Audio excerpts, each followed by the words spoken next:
The crowd we have tonight with the game that's happening. You got one NHL team playing and then another minor team. But either way, we're really happy and surprised. And thank you all for taking the time to come out tonight and be a part of this. We're just going to get started here shortly. Going to turn the mic over in a second to our clerk, Nicole Rubelet, who's going to give us a few housekeeping rules, and then she'll turn it over to Andrew McNeil, who's going to do about a 15 or 20 minute presentation, and then we'll open the floor, as we always do, to members of the public for questions. I want to just reiterate what I've said a few times in the last couple of weeks when speaking to media and others, and that is this will be the third open mic meeting that we will have held now in under a year. And we'll continue to do these.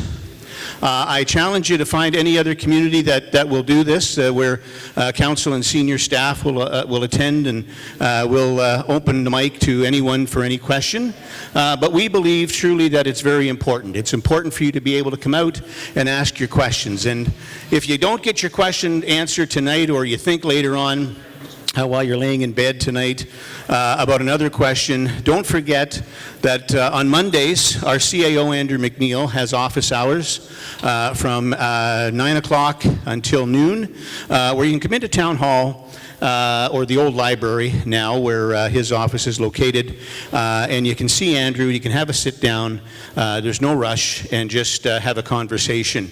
Now, keep in mind that often there is a lineup of folks. Andrew speaks to several people every week, but we're doing that because, again, we want to make sure you get your questions answered, but most importantly, that you're getting your information from the source. It's not coming from social media. It's not coming from anywhere else. It's not something that's made up. It's coming from the source. And as I say at every one of these meetings, folks, when it comes to question period, you may not like the answer we give you tonight, but it's going to be the truth. I promise you that. And so with that, I'll turn it over to Nicole for some housekeeping rules, and we'll go from there. Thank you, Your Worship, and welcome everybody. It is absolutely wonderful to see this turnout tonight on a gorgeous night in the Toronto game. I am not your referee for the night, but I am your moderator. So we're not going to go over rules, we're just going to go over a few housekeeping items. So we ask that you attend one of the microphones that will be set up in the aisles. Please ensure your questions are relevant to activities that are occurring within the town. We're not going to be able to answer specific property questions that you may have. If you have something related to a building permit question or a property standards matter, we encourage you to reach out to our staff. We also have on Saturday, the town is hosting My Wasaga Days, which is going to be here at the Recplex from 9 to 3 in the Oakview room. That is an amazing opportunity for everybody to come and ask those specific questions that you have relating to your property. Once you've asked your question, the mic is going to be disabled, and that's just to allow the panel to respond. We then ask that you let the next person in line ask their question, and then of course you can join the line again for any secondary questions you may have. We ask that everyone is respectful when addressing the panel and be respectful with one another. We will take questions right till 9 p.m. this evening, and any questions regarding identifiable individuals will not be permitted. I mentioned April 26th as the My Wasaga Days. We also have the next regular council meeting May 15th. And before I turn it over to Andrew McNeil for a brief presentation, I'm going to ask that our Deputy Clerk, Laura Borland, read the land acknowledgement. Thank you, everybody.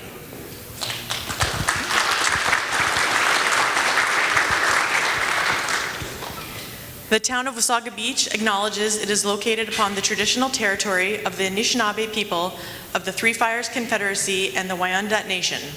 We respect the spiritual interconnection among these nations to the land and to the water, and acknowledge that waterways were the lifeblood of the Indigenous people by trade and hunting routes. We are dedicated to inclusivity of First Nations, Inuit, and Métis people in our future stewardship of the land and the longest freshwater beach in the world.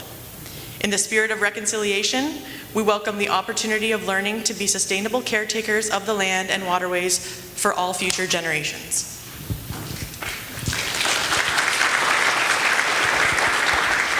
Great. Thank you, Laura. And Michaela's just going to put the presentation up. For those at the back, you're free to keep standing if you like, but there are some chairs up in the front if you'd like to come up and grab a seat. Ultimately, your choice. I'm going to go through this fairly quickly. The purpose of today is to hear from you and allow you to ask questions about whatever's on your mind. But we thought we'd give you a quick 10,000 foot in the air highlight of some of the key things that are going on in town. This may spur some questions from you, or it may answer some questions that you have in your mind. So with that, I'll start going through these fairly quickly. So I know no one in this room cares about the beachfront, right? So I thought I'd start with the beachfront, just give everyone an update where we're at with everything. You have probably heard that these lands, this is 3rd Street, Beach Drive, 1st Street, Moseley. Those lands have been sold to Stonebridge Building Group. Many of you are familiar with Stonebridge. Mark Crow is the president. They built the Stonebridge Town Center where Walmart is over the last decade or so. The lands in yellow are the lands that we have an agreement with Sunray on. We're working to formalize the purchase and sale agreement and a few other documents that come with that.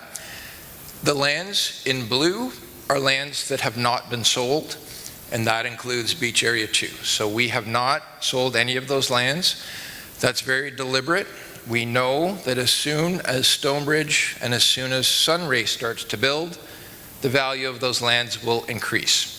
So we want to make sure that the taxpayers of this town realizes that value uplift and not necessarily a developer realizing that value uplift. Quickly, with respect to the values that we're realizing on the beachfront. Back last term of council, there was a plan where the town was working with Slate Development. Slate is a very good developer, proven developer. They had an offer on the table for $7 million to buy all of the town-owned lands at Beach Area 1. So all land holdings were being sold. That deal did not go forward, and the town then began to negotiate with Sancor and Baylock and actually struck an agreement to sell all of the town-owned lands for $18 million. I'm not knocking either one of those. I understand development. I understand why the developers would have been asking for those valuations. Again, not knocking it. That's just the reality of what was in play. That deal did not go through when the new council took over, and the combined valuation of the sale to Stonebridge at $14 million and the deal that we have on the table with Sunray that has a $2 million valuation plus a share of profits through a joint venture will realize between 26 to 32 million. There's also the unsold lands. Approximate valuation on those is 7.8. That's included in this figure. So the net of all of that, we're actually doing pretty well. So if anybody tells you that the town is not realizing a good return on investment, I think they're blowing smoke.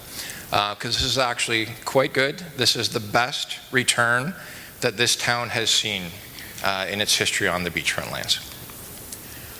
Now, with respect to Stonebridge, I just wanted to walk you quickly through their plan. I've heard a lot of folks saying, oh, they're just building townhouses on the beachfront. That's not correct. They're actually doing mixed-use development. Everything east of 2nd Street, along Beach Drive, along 1st Street, and along Moseley has ground floor commercial. That was very important to us. Mark Crow is the largest commercial developer in our community. He understands commercial very well. He's excited about bringing commercial to this area, and he's very confident he can deliver some quality product here. Beginning at the corner of Moseley and 1st Street, what he will be doing is looking to relocate beer store, liquor store into a brand new mixed-use building. Again, ground floor commercial, likely some rental product, rental accommodation on top, which we desperately need in our community. That provides a more affordable option for a lot of folks to live. Along 1st Street, one of the first buildings that will be built are live-work buildings, ground floor commercial, residential above, and live-works along the beachfront. Mark has actually expanded his first phase, and what he will be building is this area here. So these 3 buildings, he's going to break ground in the next few weeks on this. He's already got his plans into the town. Trevor, our Director of Planning, is reviewing all those. We're getting very close to issuing permits on these. Mark is very unusual in terms of development. He builds first, he sells second.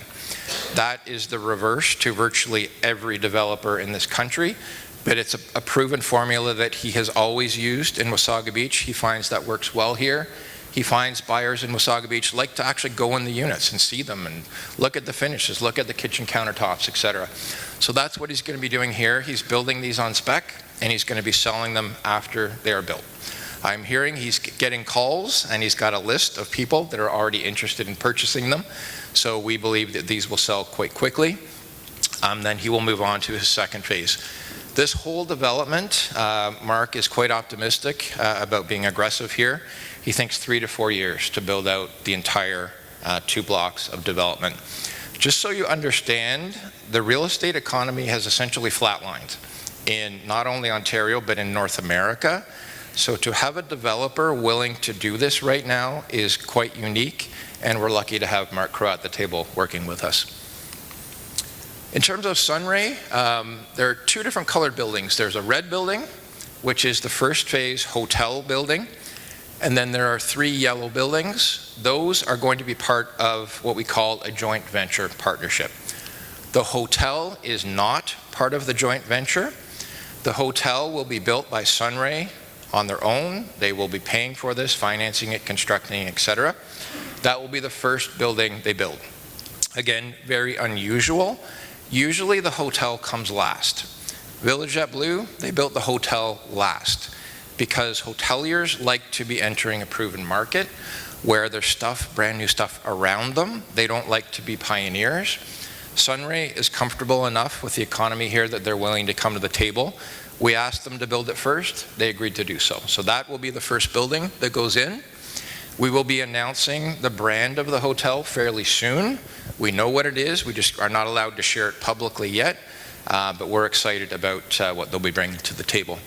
The 3 buildings are mixed-use buildings. As I mentioned, those are part of a joint venture with the municipality where we will be sharing in the profits on those buildings. And over on the right here is a public square. Just quickly show you a couple images. So again, the hotel here. This drawing was a sketch that was prepared almost a year ago just to share a concept. That is not the final hotel design. They have retained an architect. They're going to be refining this.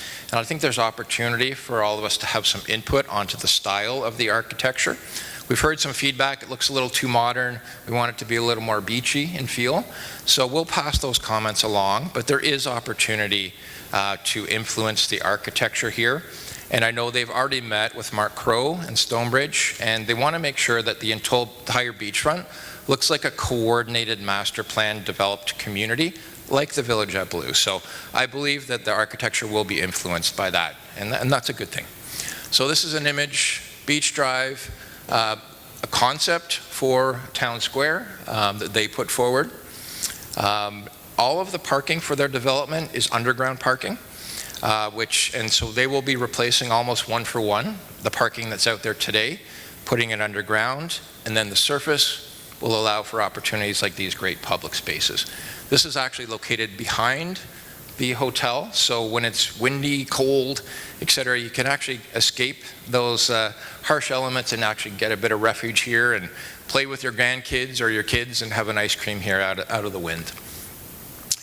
Image along Beach Drive, ground floor commercial, second floor opportunities for conventions, weddings, etc.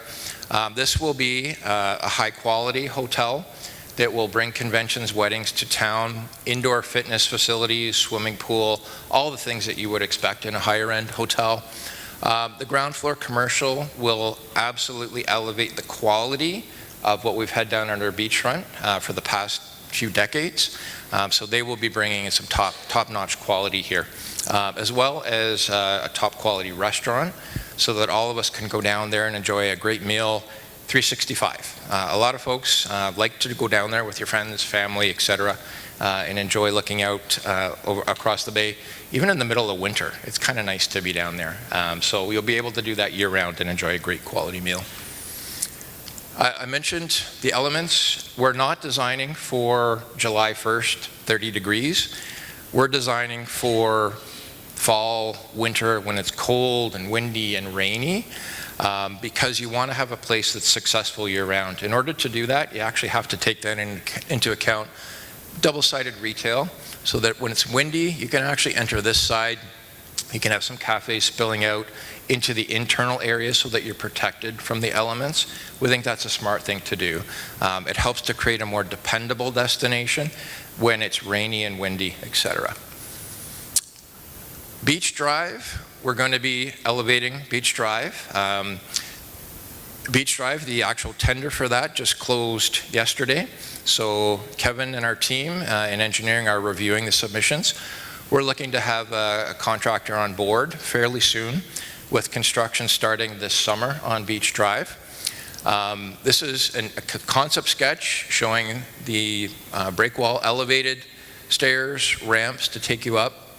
There will be seating, so you can go down, enjoy our beautiful world-famous sunsets from a little bit higher elevation above the beach. The street itself is designed as a flush street, so no curbs to navigate. If you have physical challenges, you don't have to worry about stepping down and up and over curbs. It's all flush. When we close the street on a beautiful weekend like Canada Day, it will function like a large civic plaza. I'll mention one other element. You're probably wondering why we're tearing all those buildings down. It's actually quite important that we did that, because we're raising the elevation of Beach Drive by 5 feet. You can imagine all the stores on the bottom of the Dard, bottom of Bananas, they're going to be 5 feet. So none of those ground floors would have been functional, and it would have caused immense cost to actually retrofit everything to make it work. So it's actually much cheaper just to scrape all the buildings, tear them down, start clean, set your proper elevation that will flood protect for the next 50 to 100 years. You would not believe the stuff we are finding in these buildings as we're tearing them down. The Copa, the structure was ready to collapse. The only thing that was keeping the roof from collapsing was that the water that was leaking had frozen, so that the ice was actually holding the structural beam together. If we hadn't removed it, we're confident that it would have collapsed this spring. The Dard has been held up with structural beams for over a decade. The roof collapsed on it over a decade. It's been condemned. I went up in the attic of the Dard with one of our staff members a few weeks ago. There are literally 12 kiddie pools collecting all the rain that comes in there, and there are jury-rigged hoses to make sure that the water didn't infiltrate into the units below. So those buildings are literally held together, or were held together, with duct tape and bubble gum. It's time to move forward. I know we all are sad to see them go, but it's time for our community. Part of our plan, we will be reopening Main Street to vehicular traffic. It will be a shared street. For many of you that know the history of this town, when this was actually closed to cars, actually that contributed to the death of Main Street. It never recovered, and if you talk to some of the old timers that ran businesses down there, they'll tell you that was the biggest mistake this community ever made, was turning that into a pedestrian mall. So it will be designed so that it can be closed to traffic, but when it's slower, midweek or off-season, you'll actually be able to drive on historic Main Street like people did for almost 100 years. That will help the businesses survive. We're going to be looking to build a new Civic Square adjacent to Main Street. A lot of people have been asking, well, what about the fun stuff? The Ferris wheels and the buskers and the events, etc. That's where the stuff is going to happen. We're going to have a little stage comparable in size to the little square at the Village of Blue in the center of that area. That's the scale of performances, so small bands, etc. And then all the Ferris wheels and all the fun stuff can line Main Street when we close the street for festivals and events. So we are thinking about the fun, and there will be additional layers of fun that get layered into this plan over the years. I've heard a lot of questions about where's everybody going to park. I think there was a survey I saw out there on Facebook not too long ago. it's a multi-pronged strategy to parking. Number one, we're going to maximize, to the extent possible, on-street parking. So we will have on-street parking along Beach Drive. There will be on-street parking throughout this community, along 3rd Street, etc. So we'll do as much of that as possible. There will be surface parking internal to this development. 2nd Street will essentially be an entire corridor of parking that will service a lot of the retail in that community, open to the public. It's not gated. Underground, I mentioned that under the Sunray development, that entire underground will have 1 story of underground parking, publicly accessible parking. It will be paid like it is today, but it will be public parking. And then the other thing we're looking at is a structure. When you fill in your parking, at some point in time, you will need to build a structure. That's the natural evolution that every community in the world experiences. We are no different. There will come a time where we will need to build a structure, so we're starting to plan for it today. We think that is a good spot. It's nice and convenient to all the parking. And we're putting together a financial plan for how to pay for this. We've already costed it. We know what this ballpark will cost. So we are thinking short, medium, long term. I don't think we're going to need the parking structure probably for a decade or out. But again, we're starting to think about it today because it's important. In terms of timing, so building demolition, the buildings that are coming down should be complete by early to mid-May. Beach Drive construction will start summer 2025. We didn't put a date on that yet, just because, again, we're reviewing the bids right now. We're hoping to mobilize in June so that construction will be underway in the middle of the summer. In terms of buildings, again, Stonebridge, we expect to be breaking ground in a matter of a couple weeks. You'll probably see some photos of the ground being turned with those beautiful silver shovels and the mayor pretty soon. And then the hotel, in our agreement with them, they are required to begin construction before September 2026. We wanted to give them lots of runway. I believe they'll be in the ground long before that, but again, that in terms of a hard deadline, that's what we gave them. I expect, well, we're going to try and get them in the ground, at least started this year, if not early spring. And then project sales will begin summer 2025, but I mentioned with Stonebridge, they're going to build first, sell second. You probably noticed all those trees that came down along River Road. The reason for that is this development here. So this is the existing Twin Pad Arena Library. We are building a new K-12 school right next door. The K-12 school, approximately $60 million in funding that we got from the province. Doors must open September 2027. So we needed to move quick. All of those trees needed to be down by the first week of April because you want to get trees cut before the migratory bird season. That's actually a requirement that we work within. So that's why they came down so quick. The school will be built immediately adjacent to the new arena library, and then there will be a large outdoor track, football field, etc. This portion, the outdoor field, will be owned and managed by the municipality, and we will share that with the school. Within the school itself, again, there's a junior part, a K-7, and then or K-9, or K-8, sorry, and then a 9 to 12 senior portion. There is also a cultural facility on the southwest corner that will include a 300-seat theater, something that we've desperately needed in our community for many, many years. This is quite an affordable way at essentially getting a cultural center built by leveraging provincial dollars and a partnership with the school board. There will also be post-secondary options with Conedo College, Lakeview University, cooking schools, etc. So it's quite an amazing community hub that's going to be realized here in short order. This is an image of the entire development. So this is the school here, and then the development to the east. All the trees are down. So the trees that needed to come down to accommodate this are down. This developer has shared with me he intends to start moving fairly quickly. So we'll get the school coming out of the ground this summer. My understanding is June, July, they're going to start construction on the actual school. and then the developer will focus primarily in this area here. There's a bit of commercial development just beside the school as well. So things are moving ahead fairly quickly in this area of town. This is another school. We're lucky enough to get 2 schools approved in 2 years, virtually unheard of in this province. Almost another $60 million public school. To be very candid, we think getting the Catholic K-12 actually got the public board to move a little quicker and move us from number 12 to number 1. Again, fantastic. How lucky are we to have 2 schools coming on board for our kids?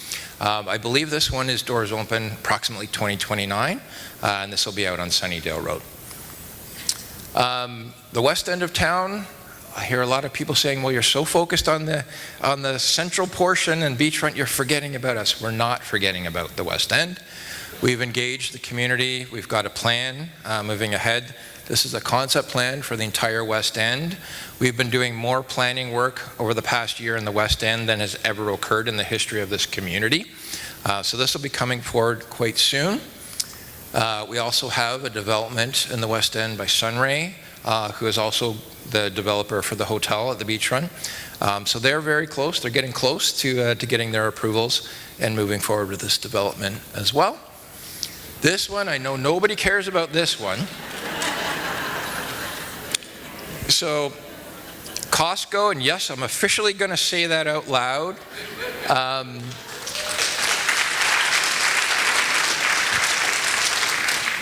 So I believe Trevor just issued the conditional site plan today, was it? This morning. So we have a conditional site plan approved for Costco.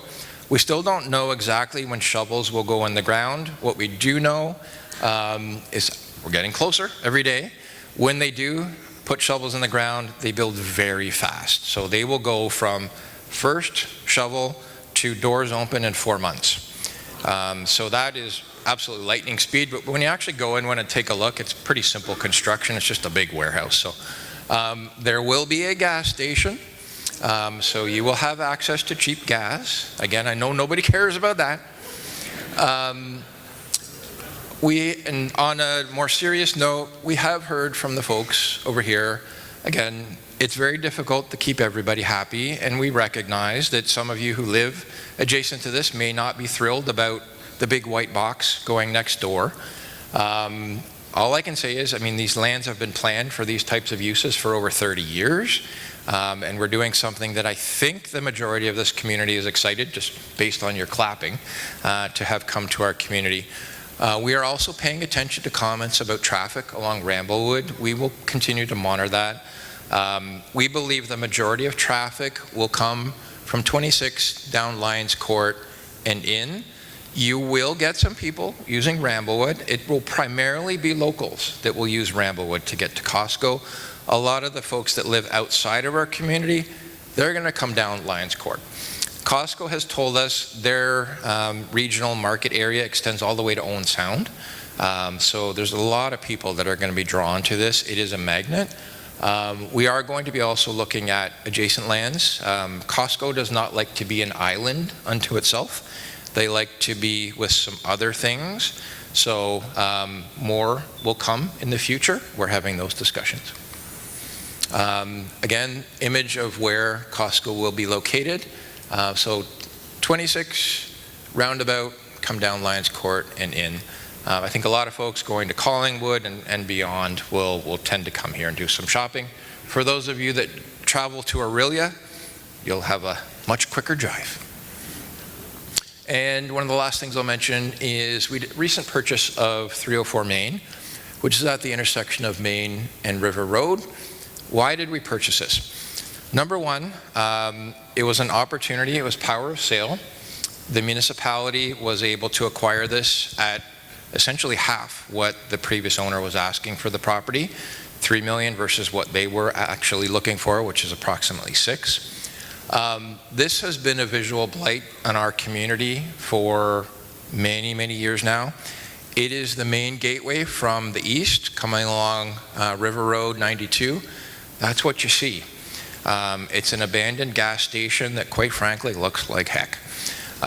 This is an opportunity to clean it up and actually get some real development happening.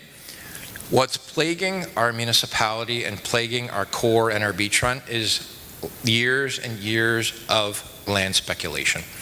That's what was going on here. One speculator after another trying to make a quick buck. We need to break that cycle, and we need to get people at the table who know how to build stuff and are actually interested in development, not just land speculation. So we are going to be issuing an RFP fairly quickly to get a development partner on these lands to work with us to actually see something happening. In the interim, we're going to clean it up. We're going to rip up a lot of the asphalt. We need to relocate the Wasaga sign during construction. We're going to move it over here temporarily, put some flowers and shrubs around it, put some grass down, just to make it, clean it up a little bit in the interim while we're working on getting a development partner to the table. You look at all the jobs that are being created. I hear a lot of people talk about the need for affordable housing. The way to fix the affordable housing crisis is to focus on job creation in addition to affordable housing. But this is really the key, is good, stable jobs in your community. When you tally up what we've got on the table, and this is just a start, there's more to come that we can't disclose today. I think when all is said, we're going to be closer to 2,000 by the end of this term of council. 1,000 to 2,000 jobs created in one term of council is, quite frankly, unbelievable for a small town. So this is something we're pretty proud of.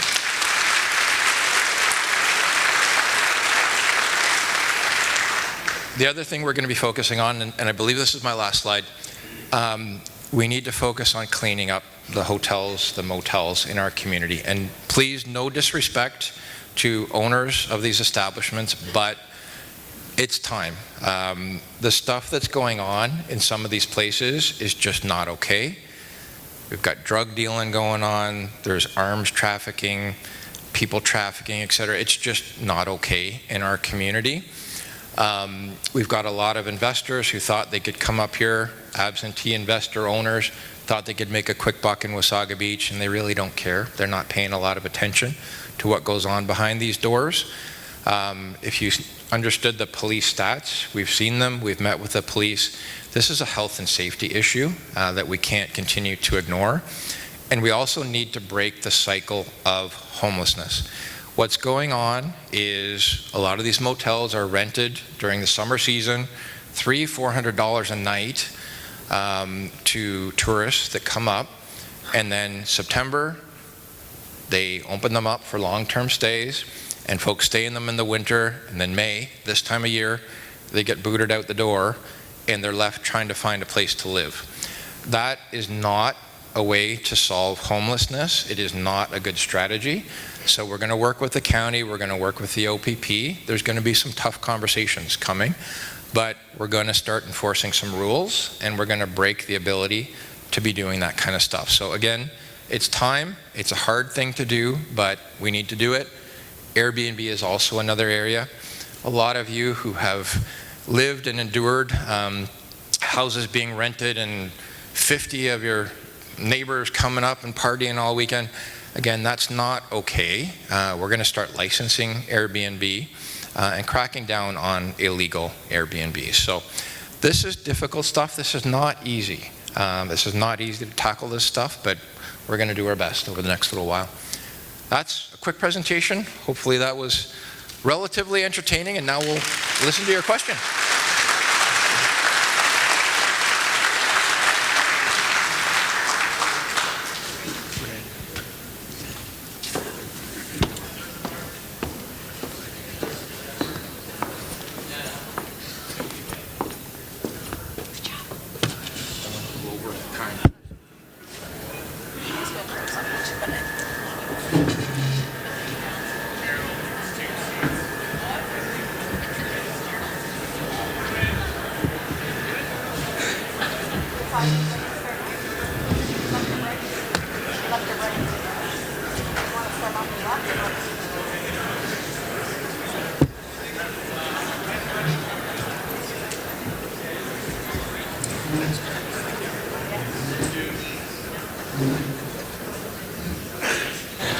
Check, 1, 2. Yeah.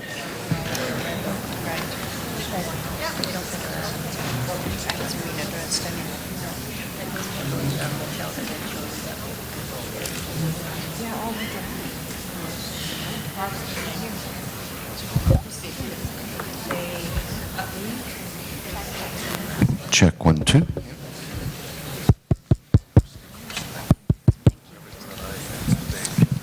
Okay. Thank you for that great presentation.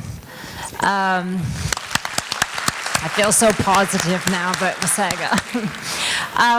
I'm a concerned resident on River Road West, and there's a ton of traffic. The community is growing, and we would really love to see an extra bridge, maybe go across the river at Veterans Way. I've heard that is a distant possibility, and we'd like to see that be pushed up like the high school. Because that would make our house walking distance to the beach, not a half an hour drive or an hour's drive on a long weekend. Yeah, so that's one thing. The other thing we're concerned about is free parking for residents. Oh, I'm sorry. Sorry. Thank you. We're just going to go to our other side. I was just wondering, at the Costco site, in fact, that whole area between Ramblewood and Bay Sands, is there a plan to put hopefully a large, dense green buffer between the residential and the commercial areas? So, can you hear us okay? Okay. First of all, we didn't get to respond to the First Lady that came up, if you're okay. There are plans to build a third bridge. It's not currently in the 10-year capital. I think that's a longer-term play because it's expensive. And again, we don't have that much money, but we understand the importance of that third bridge, and you're absolutely right. That will do a lot to help alleviate traffic within our community. So we'll do our best to try and move that up and secure some funding. But again, it's not within the 10-year capital just yet. And to your point, yes, there is some buffering planned between the residential and Costco. Great, thank you. I did go to see you, Andrew, to ask some questions last fall, and you had laryngitis, so I got no answers. I'm going to read this because I don't talk that well. As a West Ender here, I've been in this town over 25 years. I'm very unhappy since all the great development is on the East End, with the schools, libraries, hotels, condos. The West End is slated for massive noise and pollution due to the Costco arrival. Traffic beyond belief, abutting on the local schools and neighborhood.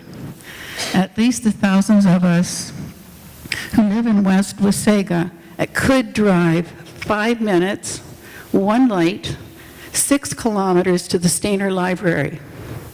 That is our only bonus living down there. The Wasaga Library is 20 lights and 17 kilometers from the traffic circle, a major trip. The thousands of us who live in the West End were able to use the Stainer Library, and I'm requesting that the self-serving library board return to that ability to us. Springwater can access 3 libraries. Barrie has 4.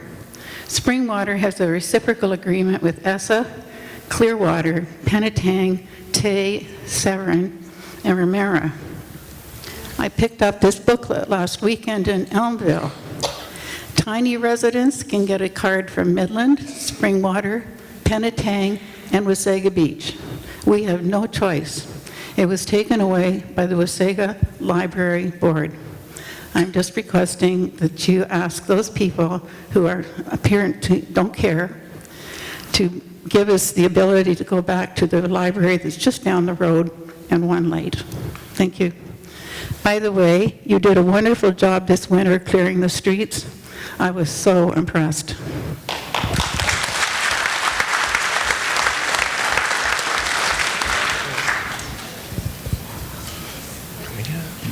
So thank you for the comment. We understand completely that there was some concern about the change that was made by the library board. So you understand, library board is independent from the municipality, but we will absolutely convey that comment to them and pass that along to the board to see if they can give that some thought. Thank you. Okay. I want to voice my concerns over all the clear cutting that's happening throughout the beach. Obviously, we realize there's development going on. But the last time I was at the open mic, you said community is like a three-legged stool, one of which is the environment. Sadly, I think we have a two-legged stool. As we are all aware, Wasaga Beach is a unique community that has natural heritage features and species that few other communities in Ontario have. One would hope that Council would support developers and developments that work with the natural environment to preserve the beauty of the community. This does not appear to be happening. No buffer zones, no wildlife corridors, just a lot of houses that make us look like the GTA. I feel that Council fails to recognize the value that the environment and green space provide for the mental health and well-being of a community.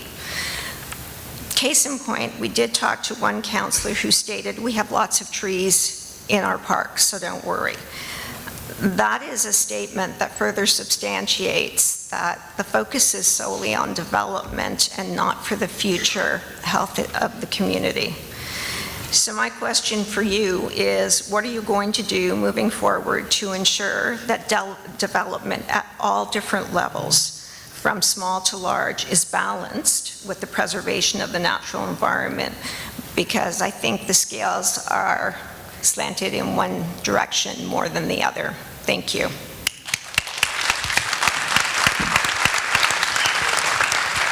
I guess I'll start off and then turn it back to Andrew. But I guess the one thing I will say is this. First of all, development and the numbers with respect to housing is mandated upon municipalities by the province and the federal government.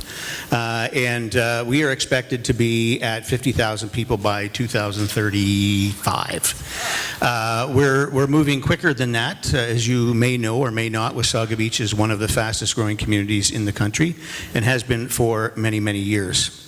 Why? Because it's a beautiful place to live and people want to be here.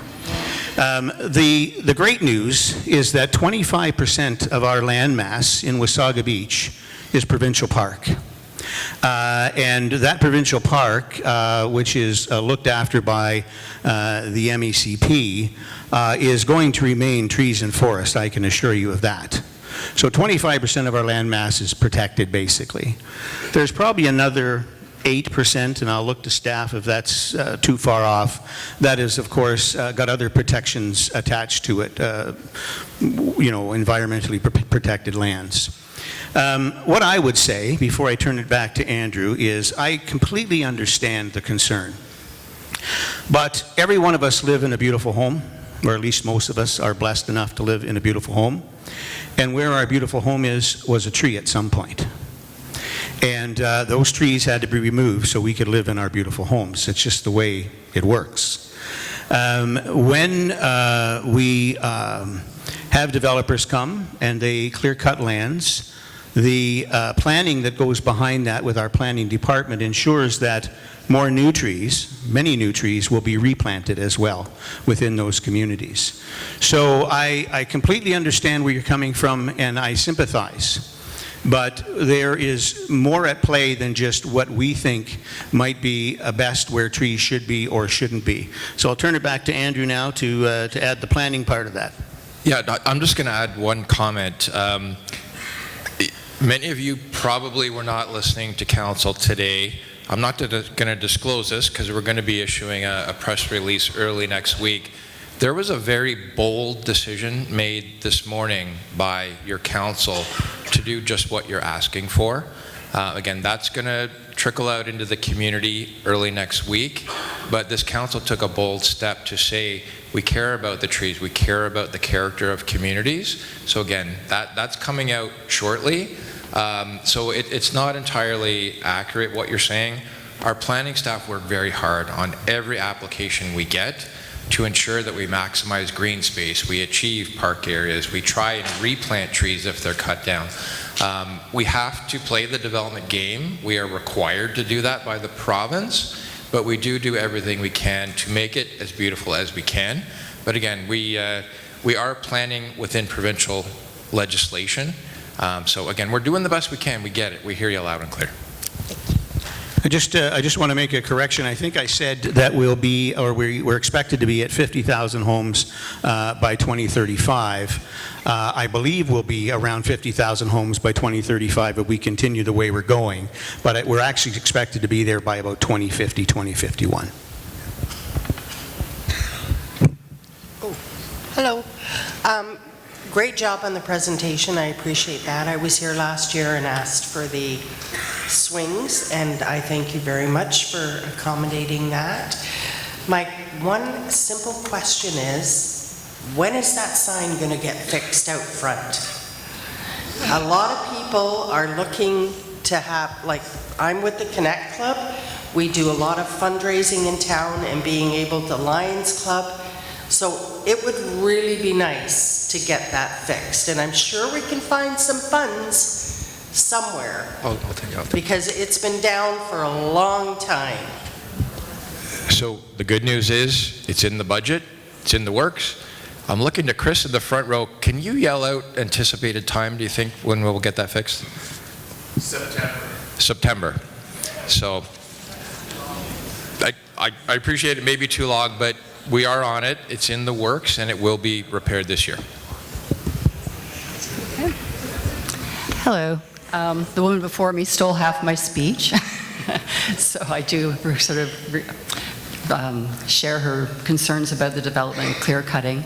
I guess what I want to add on is, I know it's something that you guys are working on, is to address the bylaws on tree cutting on small properties, because right now we don't have anything to cover it, and I'm noticing a lot of trees being lost, just cutting down on residential lots. So I know you're going to be addressing that. It's been taking some time, but I think it's super important, because the more we lose to the large areas, the trees on individual lots in the older part of town become more important. But the one thing, my other question and concern is twofold. It says, first, will you prioritize conservation when you look to change the current bylaws? And second is the reaction to the Ford provincial government's recent proposed Bill 5, the Protect Ontario by Unleashing Our Economy Act. This was done under the guise of protecting Ontario against Donald Trump, but in fact it aligns itself with Trump policies to weaken or destroy environmental protection and weaken the Endangered Species Act, and basically reducing or eliminating environmental assessments when they deem a project necessary. There's even specific clauses that give the provincial government the power to override existing municipal rules, conservation authorities, and provide exemptions from environmental assessment, zoning laws, and species at risk protection. So I feel this bill further erodes the power of our municipalities to control our own destiny.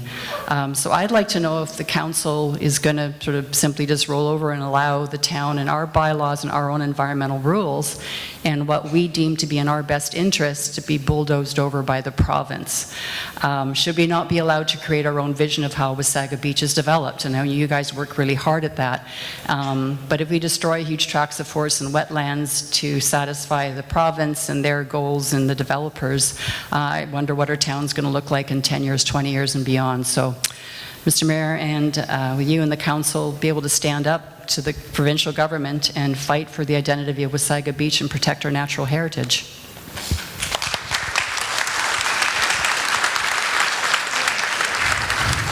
Before I answer your question, I think it's important to note, we've heard once tonight about the greedy board at the library. That's not acceptable, folks. Let me say, first of all, the library board is made up of volunteers who spend a lot of time and a lot of effort to make your library the best it can possibly be, and I think you got a pretty darn good library. I didn't ask about the library. And then this last comment, is the town of Wasaga Beach just going to roll over and let the provincial government come in and do whatever they want? I can tell you that this council is not going to roll over for anything. We are always That's what I want to hear. Always going to do, and I am confident in this council being community-minded, community-first council, do what we believe is best for this community. But what I will say is that if all we had to deal with was this particular issue, it would be a heck of a lot easier to stand up, scream, yell, spit, and rant and rave and try to have a change made at the provincial level.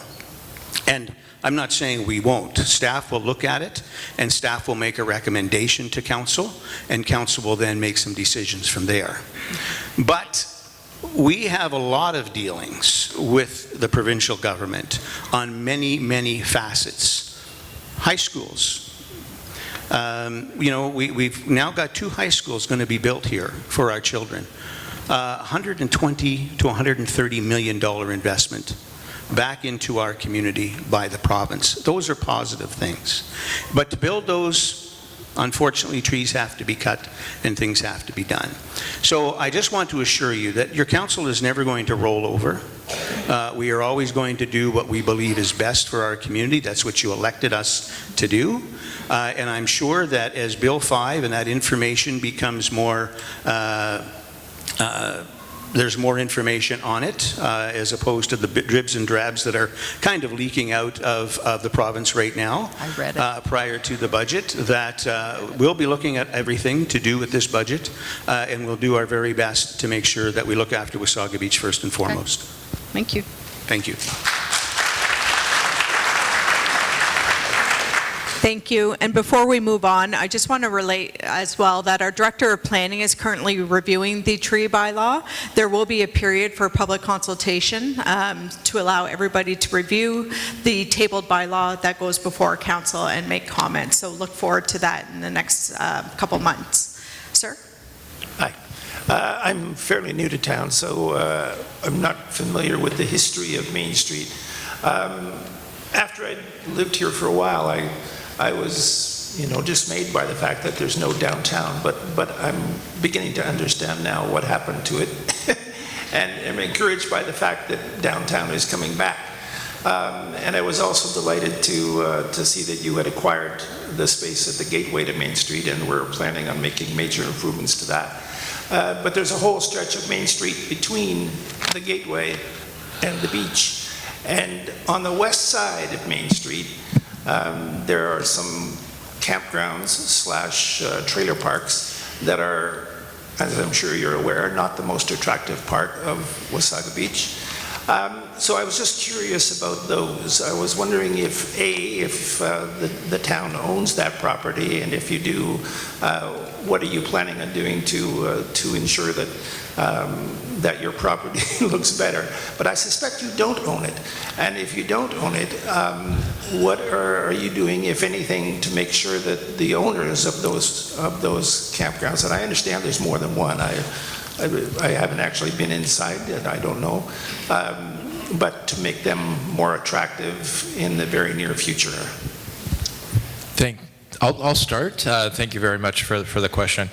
And yes, we used to have a downtown. Main Street is called Main Street because it used to be our main street. So for almost 100 years, we had a very compact community that focused around that main commercial area that extended over the bridge, the area that was essentially burnt down back in 2007. So it's very important that we do recreate a downtown and bring our main street back to life. And that's one of the key priorities of this council. That's what we're focused on doing. And a whole bunch of reasons why, but we are actively looking at that. With respect to the campground, you are right. There are elements of that that are rather unsightly. So our bylaw will be going in there fairly soon and starting to poke around a little bit and looking at fences that are falling down, etc. So we get it. It's an area that I think we would like to see change over time. We do not own those lands. They are privately owned. We have a relatively good relationship with the owner. And we're going to try to work with that owner to see what they can do to potentially clean it up a little bit and make it look a little bit better from River Road and Moseley. Thank you. Before I go into my comments and observations, I would like to recognize Mayor Bryan and the council for the incredible work they've done in bringing our town forward in the way they have.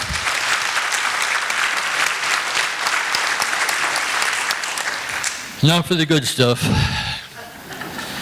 I have been asked to speak tonight about a problem that seems to be continuing, but there is a viable solution. The problem is, and you've heard it before, I'm sure, the incredible windrows at the bottom of the driveways. I've had occasion where the snowplow has gone by once or twice during the evening, and in the morning there's an absolute wall of snow windrow at the bottom of the driveway. And there's no way to get through that with a snowblower until you strenuously shovel hundreds of pounds of snow. This strenuous snow shoveling has created an amazing number of increased back problems and heart attacks at the hospitals. I've also had these heart attacks have happened on our street as well from this shoveling. Some time ago, Brian, you hosted a meet and greet, and someone asked you about dealing and taking care of this snow windrow problem. You did indicate that, if I'm not mistaken, the should not be a problem because our snowplows are equipped with laser technology that allows for the addition of equipment. And that particular equipment is a piece of equipment that eliminates snowdrows at the bottom of the driveway. Now, I sent council a video quite some time ago to highlight this particular video. In fact, if I may, I'll just describe it. Sir. The video showed a snowplow driving down a residential street, pushing its tons of snow with that great big blade. And the snow was being pushed up to the curb and onto the grass. But before it reached the driveway, this small, incredible little sidearm dropped down and stopped the snow from entering the driveway. Tons of snow kept out of that driveway. And then the arm picks up, and then the plow just keeps on going down the road and does its thing. Sir, thank you so much. I'm actually going to turn it to our General Manager of Infrastructure Services, who can speak to the windrows and the snow removal. Just, if I may, before Kevin answers that question, I want to be clear. You're right, you did hear me speak about lasers on the trucks, and that laser, I explain, is to show the drivers of the trucks, because there's only a driver in the truck, there isn't a wingman, where the plow is on the side of the road. The laser has nothing to do with whether the plow is up or down or anything else. With respect to windrows, this council put in place a windrow program to help seniors and people on limited incomes that they can apply for a grant to help to hire somebody to clear those windrows for them. So that's where we started. We did have staff look into the cost of the equipment you're talking about, Ron, and unfortunately at this time it's just not affordable. It is very costly, and when I say it's very costly, it's not the equipment that is extremely costly, although it is costly. It's the amount of extra trucks, and Kevin will get into this, I'm sure, and extra manpower that is required, because it takes a lot longer to plow the snows throughout the municipality. You can imagine the truck cannot go nearly at the speed it would go without this blade coming up and down. So I'll turn it over to Kevin now. Thanks, Ron. May I respond before we go any further? Well, we're not here to debate, Ron, so we're going to let Kevin answer your question. I just want to add to what I was saying. Further. But then, Ron, if you're going to ask another question, you have to go to the back of the line and come back to the front again. So everyone has an opportunity. I'd be happy to do that. All right, sorry, Kevin.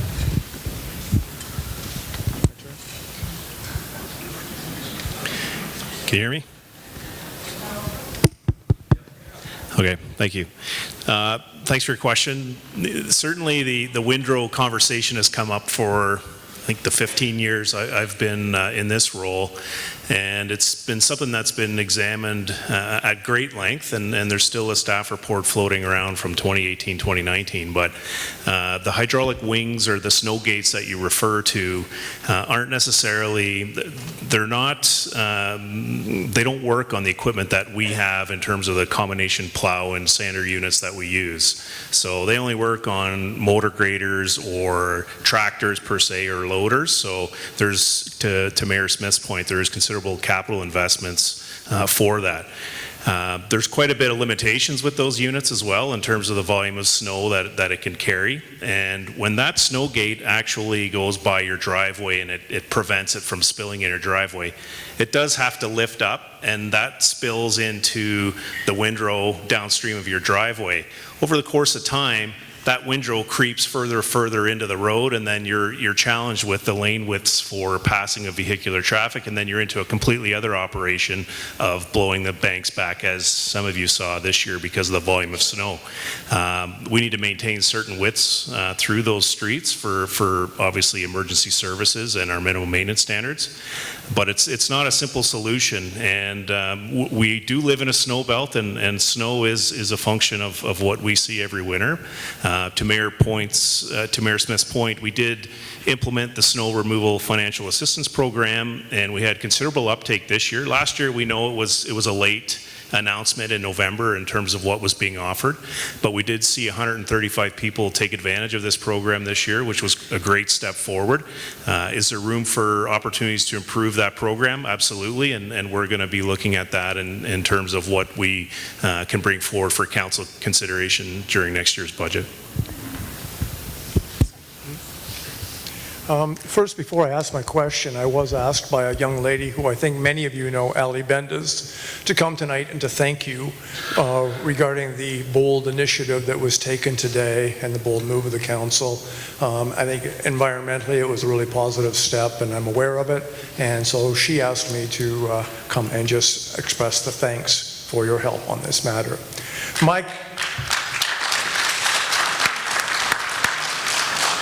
My question is regarding the Twin Pad, which I love. I attend the adult skate regularly. I play hockey there, and I love the place. The programs on such like adult skates, as an example, in the old arena was twice a week, and they had crowds normally of 12 or 13 skaters.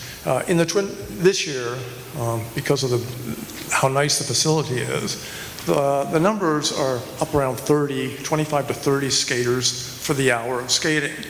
The program in place, all of the skating programs, appears to be the exact same program that we had when we had only one ice surface. And there's a lot of ice time not being used. A lot of towns have a lot more programs like Stick and Puck. They can do that for adult only. You can have it for kids. There's a lot of other programs that other towns offer. And there seems to be a lot of ice time available where no one is in there. I'm just wondering if there's somebody that could talk to the rec department to maybe readdress the schedule and take advantage of it. It may be a labor problem, I'm not sure, but I do think we could use a lot more of the ice time that's available. So, great question, and the gentleman right here in the front row, name is Chris Roos. He's the Director of Recreation. So if you want to have a chat with him when we're done, I'm sure he can give you all the answers and any help you need to help. Thank you. Okay, thank you. And before I turn the floor over to our left here, on behalf of this panel, I just have to say that it is so refreshing to see a member of our youth here to speak to us and engaged in municipal politics. So welcome. Thank you.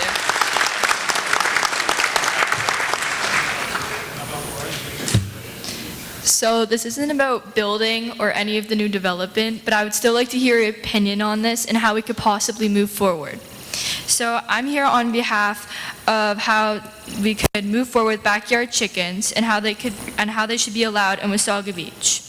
See, if you look at the bylaw, there are 3 following points why they're not allowed. But I'm going to address why they should be allowed. Starting off with health and safety. With a lot of work, chickens may be a lot of work, but they should be allowed. See, they are a great sustainable food source, and there should only be a maximum of 3 hens, because I think it's a manageable, and people are responsible for cleaning up their chicken's mess. And no roosters, since to reduce the noise point, of course. Nobody wants to wake up at 4 a.m. listening to roosters. Well, except for some. And for my next point, it may be order. odor issues, because it really isn't a concern, because you only have to change their bedding once a month, and by law should require a ventilation fan, because you don't want dust or moisture floating around, since that can lead to mold and other stuff and other problems. Also, going back to the beginning, eggs are a valuable, sustainable food source in addition to being a high food cost source. Plus, egg prices rise 9.6% each year. To me personally, this is a no-brainer, and I hope you will agree with the points I have made today.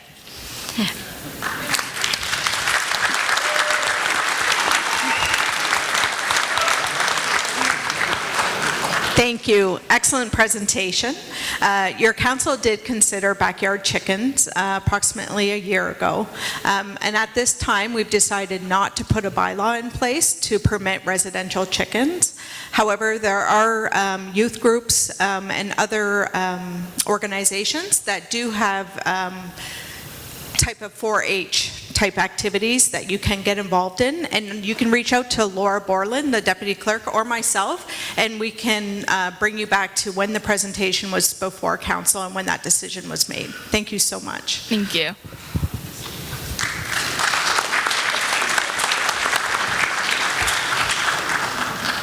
I'm from the West End, as other people have brought up. My concerns are similar as far as the focus and the resources that can go into the West End of Wasaga. Specifically looking at the widening of Moseley. And I asked this a year ago at the last town hall I attended, and I was told that that was a 10-year plan. Two parts to that. I want to know if it's still a 10-year plan with the development of Costco and the traffic that is going to increase on that section of Moseley because of that. It is already an incredible concern to try and get out onto Moseley from any of the streets. Especially in the summer, it's about, a good 10-minute wait to wait for a clear moment, and then you take your life in your hands and you pray a little. But outside of that, I am obviously unable to walk, so in a wheelchair, and with that, the accessibility from the West End anywhere, there aren't sidewalks, like none in the West End. So the question is, with the grant that was given, and I was excited about the grant for Beach Drive, and that being, to offset some of those costs, does that expedite the time for Moseley and the widening? And I'm really hoping that that's a yes.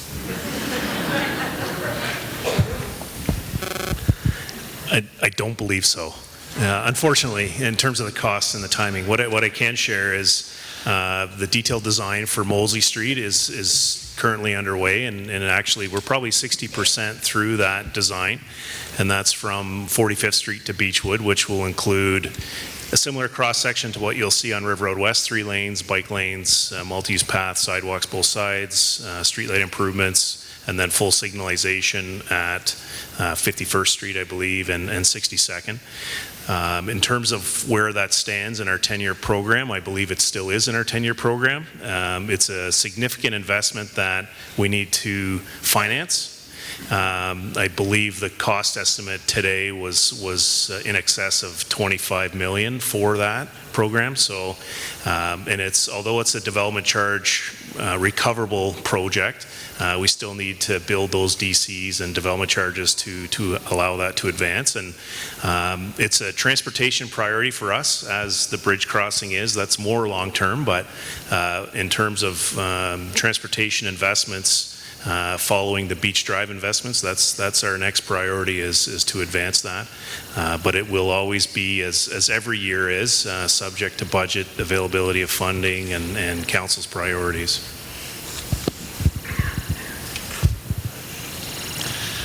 Brian, very quickly, going back to this snowplow issue thing. This sidearm unit is used quite a number of areas in Ontario. The little town of Toronto has 147 of these units at their disposal. Is it not possible that we can just buy 2 and experiment, get some feedback, and do a survey? Little town of Toronto. Yes. Well, Ron, first of all, I'm happy that you consider Toronto a little town. But the other issue, the other thing I will say is Toronto has 147 of these, or whatever the number is that it is, but Toronto gets not nearly the snow we get. So they're not pushing the snow that we're pushing on a regular basis. I mean, Toronto gets very little snow compared to us, and if Mother Nature's as angry next winter as she was this winter, you know, we'll see a lot more snow. You know, I'll look to Kevin to maybe get into the technical part of that. But what I'll say is, believe me, if it was an easy fix that we could just simply put these in play and it was affordable, we could hire the more staff that are required and purchase the equipment and get roads plowed and meet the minimum standards that are required by the municipality to keep everybody safe, believe me, we'd be doing it.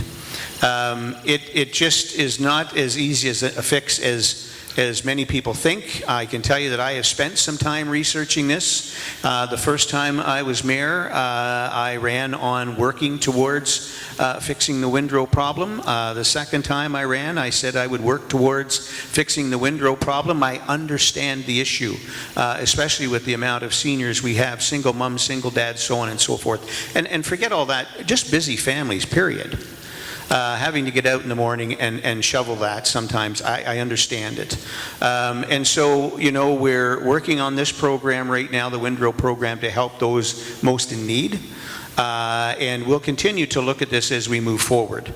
But what I won't sit here today and tell you is that we have a quick fix and that we'll snap our fingers and it's going to happen in the next 4, 5, 6 years, because that's just not the way it's going to be. But I'll look to Kevin for more technical points of this. Just to expand on your comments. Just to expand on our operations today, when you see the plow truck go by your house, he's obviously plowing the snow from the road, he's applying sand and salt. If we convert to this other type of application, you're now sending a separate individual in a loader with the snow gate, and then you still have to follow it with another truck with another individual to apply the sand and salt. So you're essentially duplicating a lot of the efforts, duplicating the staff and a lot of the resources. So you're duplicating your winter operations budget, and it really is a function of what can we afford, and it's not something that we believe we can at this stage. And I'll just tell you a quick story. My first month being mayor, we had a fairly major snowstorm. And of course, there was some major windrows, and I'll never forget this because I got a call one day from an angry resident, and I can tell you, when we have heavy snowstorms, it's mayor and council's one of the things that we dread, because we get phone calls. And the lady called me and she said, "I'm absolutely disgusted in the town of Wasaga Beach in that you do not come by after and plow our driveways." And I asked her, I said, "Well, ma'am, did you live somewhere before where they did that?" She said, "Yes, I came from Vaughan, and they did that for us." And I said, "Well, why did you move to Wasaga Beach?" And she scoffed on the phone. Honest to God, she went, "Oh, the taxes there are outrageous." And my response to her was, "Well, ma'am, we can do all of that for you as well, but the taxes will be outrageous."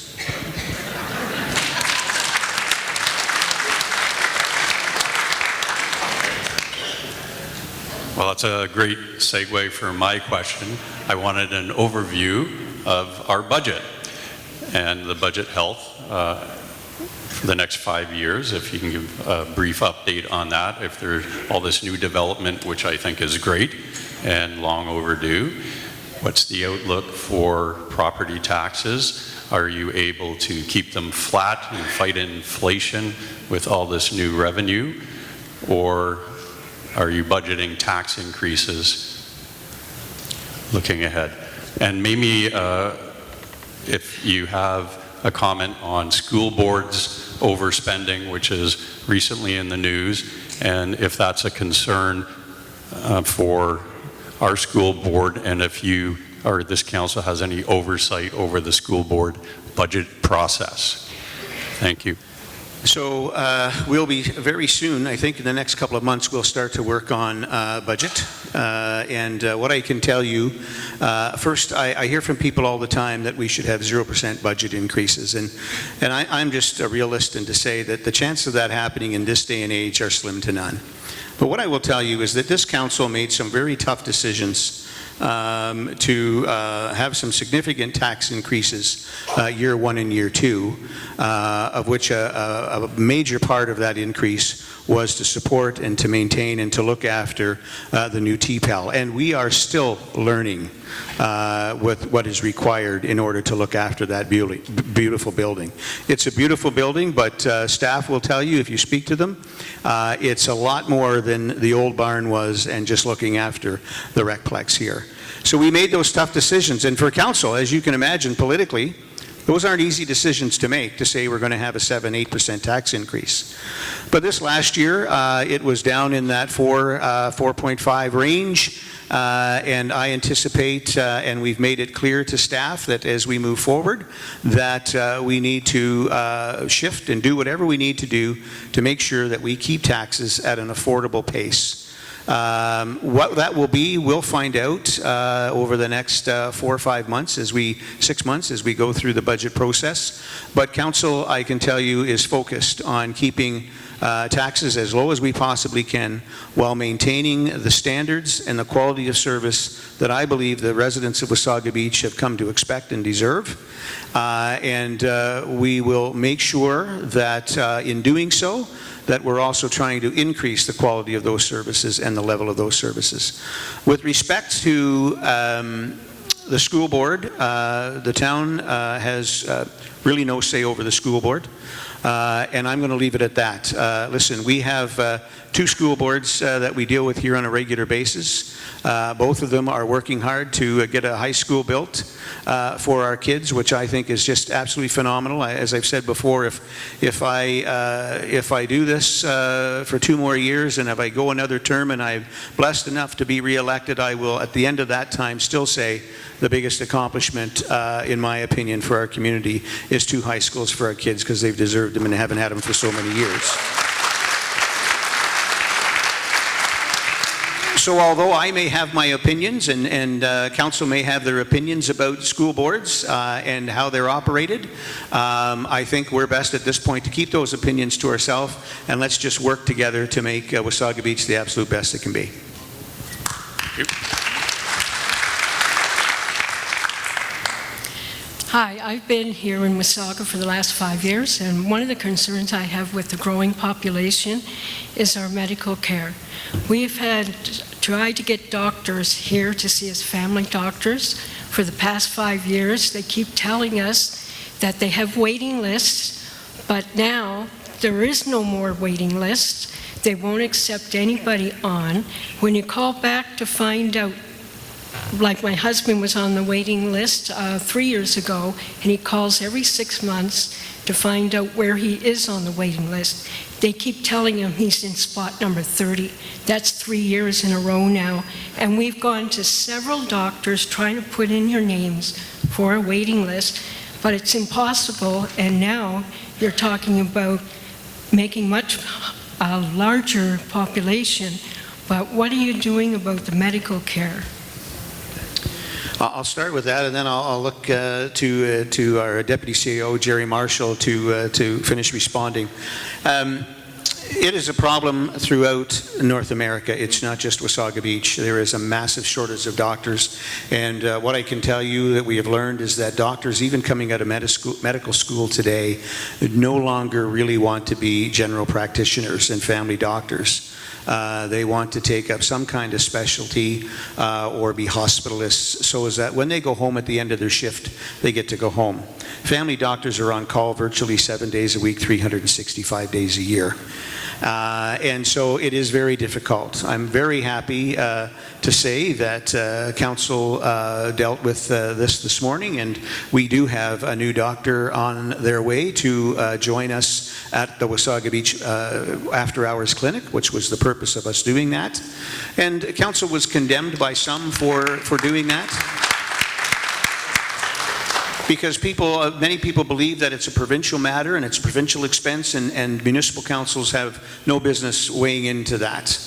I'm sorry, I respectfully disagree. Our job as a municipal council is to make sure that if another level of government, whether they're responsible to or not, is not providing the service we require, that we do our best to make sure those important services such as doctors, after-hour clinics, nurse practitioners, etc., are available. And I'm happy and proud to say this council has done that for you. That clinic is used by thousands of people, 2,000 plus last year alone, to the after-hours clinic, plus the other services that are being offered there. It is being supported through casino funding, which I will tell you is one of the reasons why casino funding is there. It's to help us with these types of things in our communities. But what we know from opening that clinic is that now we have been able to attract not one but two doctors. One doctor came and took over an existing practice, and people would say, well, they took an existing practice. Well, had that doctor not come and done that, there'd be 900 to 12 or 1,500 more people without a doctor today in Wasaga Beach. So glad that that doctor is here. We do have a doctor recruitment program. We have many things that we're working on to attract doctors, and I'll turn it over to Jerry now to speak more on that matter. Thank you. Thank you, Your Worship. Yeah, so it's gone quite well. It's taken us some time to get our first doctor. The first doctor we landed, of course, took over an existing roster. And that roster had about 500 to 600 patients. That doctor's now is just getting to the 900 mark. So he's growing that practice, and that's going nicely. We've had, I don't know how many young doctors come through to have a look at the clinic and look at Wasaga Beach. And the challenge is a lot of the doctors that are coming are new graduates. So they're landing here and they're a little nervous about coming to a clinic that didn't have an experienced physician on there to mentor, to bounce questions off, to get guidance from. And so the beauty of this new doctor that we've recruited is they come with 10 years of experience. So now we've got an experienced doctor in there that will allow other young doctors now to actually take that opportunity. So I think the doctor that's landing here in September will be the first domino that falls for a couple more to follow after that. So it's been successful. It's taken us a little longer than we would have liked, but now that we understand it, it's a competitive market out there. You know, there's a small town called Madoc, you know, out in Eastern Ontario, population 2,200. They offer $100,000 for a doctor to be recruited to the community. The county there is called Hastings County, which is their version of Simcoe County, throws in another $150,000, and because they're rural, the province threw another 86. So attract that one doctor cost that community $336,000 to land a doctor. So it's very, very competitive out there. But I'd argue that we've got a wonderful place to live, work, and play. It's a great practice. It's a great facility, and this new doctor will lead to the second and third. Okay.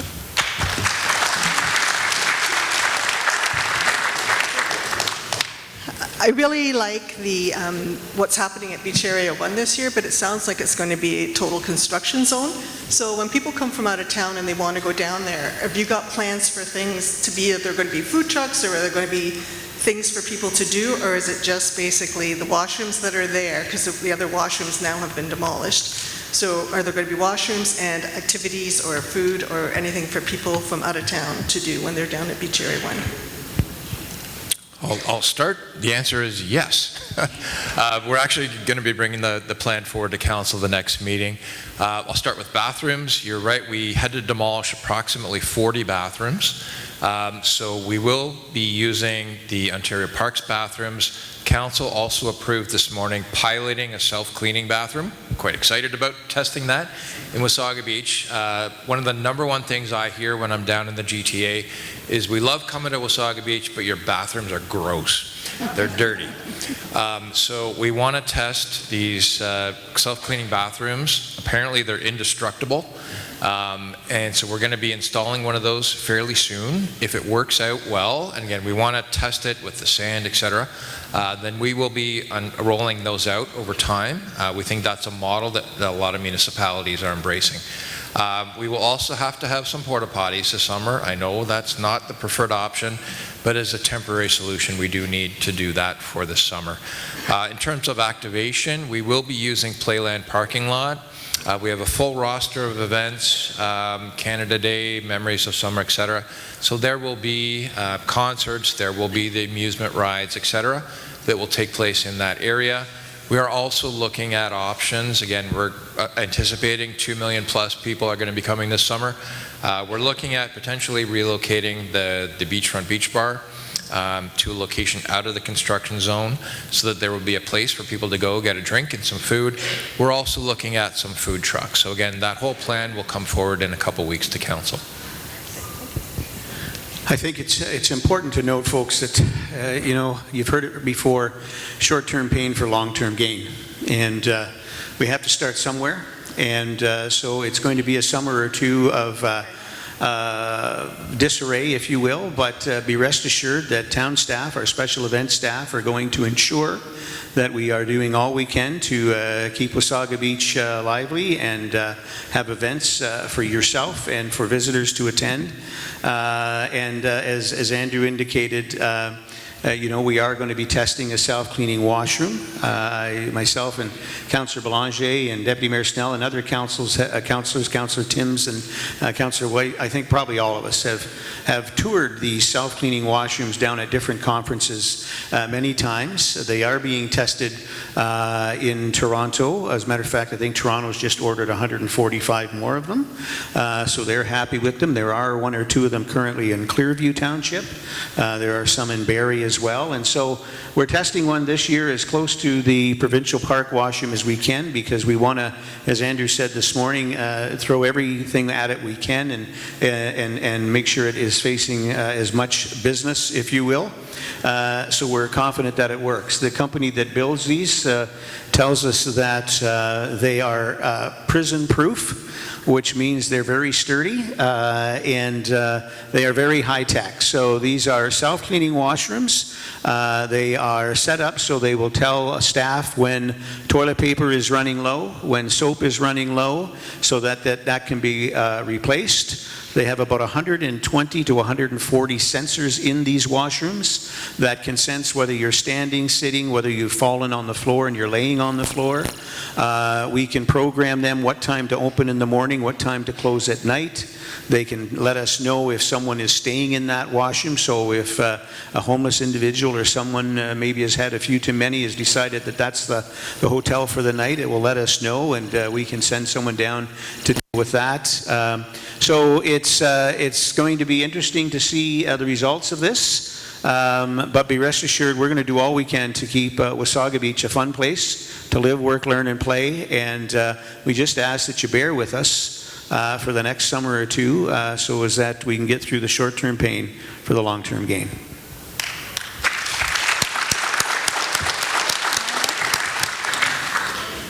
First of all, I'd like to thank this council for upgrading the playgrounds, especially at the City Hall and at the Recplex. A lot of kids use them, my grandkids especially. My question has to do with your development to the West End, 45th Beach Drive and all that. Any plans for another park or playground for the kids? There's nothing beyond 45th Street.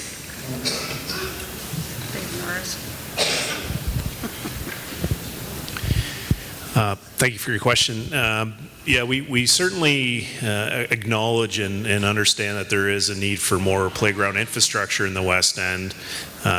We undertook the Parks and Trails Master Plan recently, and it obviously reaffirmed that need. We've been working with area developers in the West End in the vicinity of, you know, the Betty Boulevard extension that kind of wraps from Betty Boulevard to Shore Lane. Right. There's a development property in there that we're looking to work with the developer and acquire at least a park block, which would then open up the opportunity to build playground infrastructure in that area. We have invested at Ramblewood and 45th Street or Ramblewood and 58th Street in the Ramblewood Park just recently, and that was a considerable investment. We don't have too many plots of land in the West End, so we need to work with area developers to establish those properties, and then that will be introduced into our forecast to invest. Is one of you in charge of water treatment? Do you know, like, where do we get our drinking water from? Is it from wells, aquifers, Georgian Bay? Yeah. Oh, sorry if I cut you off. I'm responsible for that, so you can ask your question. Okay, because as a heavy reader from the library of nonfiction books, I've been reading about PFAs, polyfluoroalkydes, the forever chemicals that are at hazardous levels in the fish in the Great Lakes and in the drinking water. And it's going into all of our bodies, and it stays there, and it does immeasurable destruction. And I took an article to the water treatment place about it, and I just left it with the person and said, give it to the man in charge, please. Which, that might be you. PFAs, polyfluoroalkydes, a forever chemical at toxic levels in all the Great Lakes and all the fish, and are going right into all of us. Are we drinking it, and do you test for it? So we are not a surface intake water system, so we don't draw our water from the Great Lakes. We actually draw them through deep wells within the aquifer.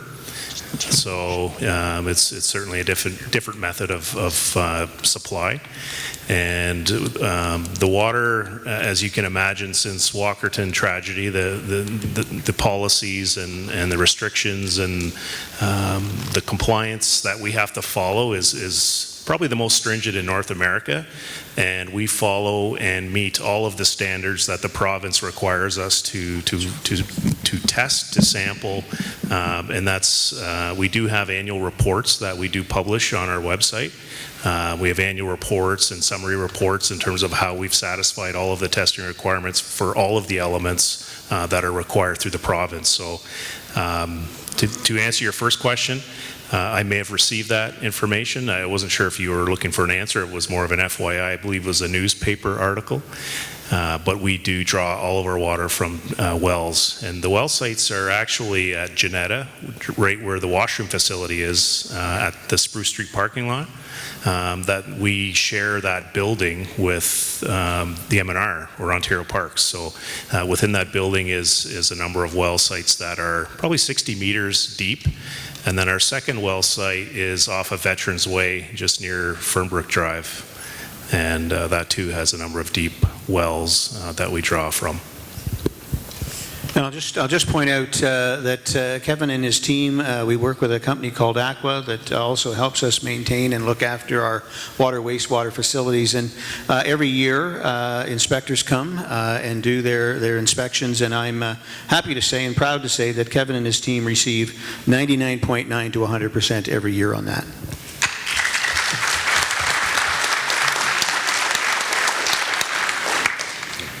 Just curious, is there any plans to improve Nancy Island this year? Well, I can tell you that Council has been working hard with the provincial government to have Nancy Island moved from the MECP, or the MNRF, which is the ministry that looks after it now, to the Ministry of Tourism. For many, many years, up until the mid-late 70s, maybe even early 80s, Nancy Island was with the Ministry of Tourism, and it was a vibrant tourist attraction and of course, a vibrant part of our history. And then it changed after that, and we've seen it decay and rot to the point of now it's parts of it are actually condemned. And so we've been working hard and building relationships and working with our friends at the province. And I'm happy to say that I believe we're making good leeway. We'll have hopefully some more information to share in the very near future with you, but my gut tells me that we'll probably see a positive change there and some great work done at Nancy Island in the not too distant future.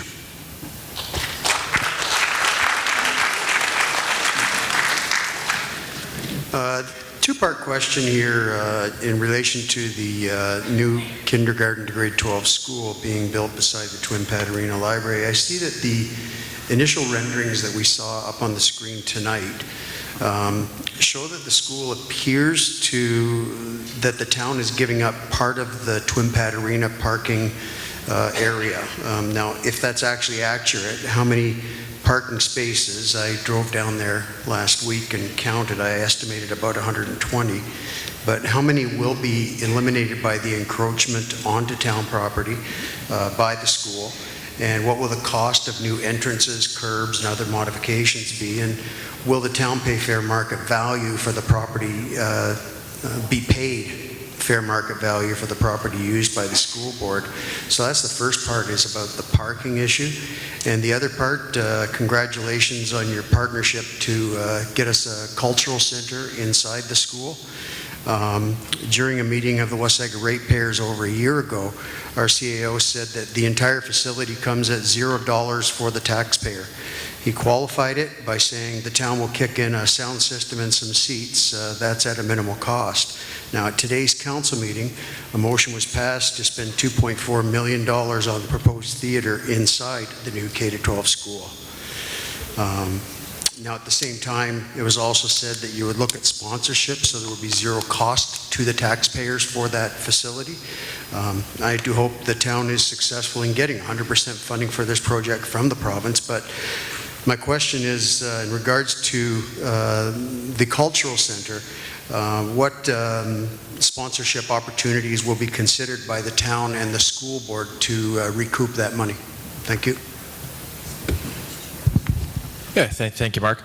I'll start with the parking question. So you are right that the school, we very deliberately moved it as close as possible to the Twin Pad Arena Library.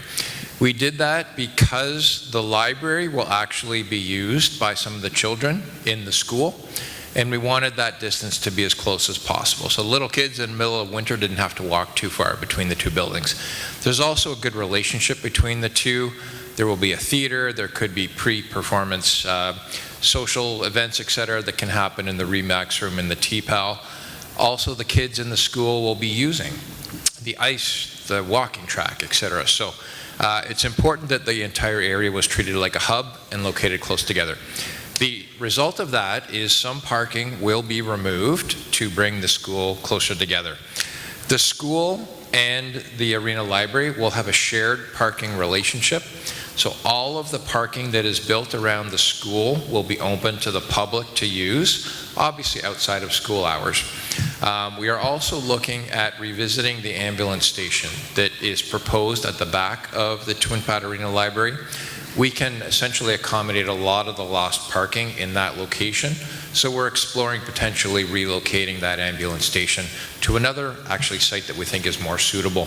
So in the end, it'll be a net wash approximately. I don't have the numbers off the top of my head of the total parking, but it will be a shared parking solution, and it will actually work quite well because peak demand for the school is different from peak demand from the Arena Library. So there will be a net greater parking availability for the community when you're looking to go to the facility. We are not actually being paid for the land. The town is contributing that portion of land to this project. It is a partnership.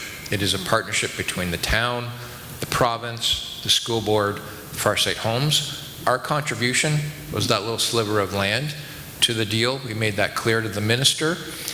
He loved the fact that we were coming to the table with a partnership. So that is the town's contribution. In exchange, we are getting the entire park block that had all the fields on it through parkland dedication. So we are not paying for that. Farsight Homes is giving that to the municipality, to all of you to use for free. What's the other one? The cost for the theater. So when that comment was made, again, early days, we've had an opportunity to work with the school board, and Jerry may want to add a bit more to this. He's been leading this.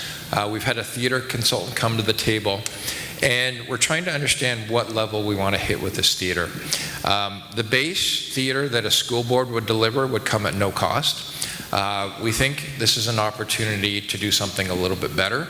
So yes, we've looked at adding some elements to this. We're looking at retractable seating, state-of-the-art sound system, light system, etc., that we think will give us community theater on par with any great theater in this county, and it will probably be the best theater in Simcoe County.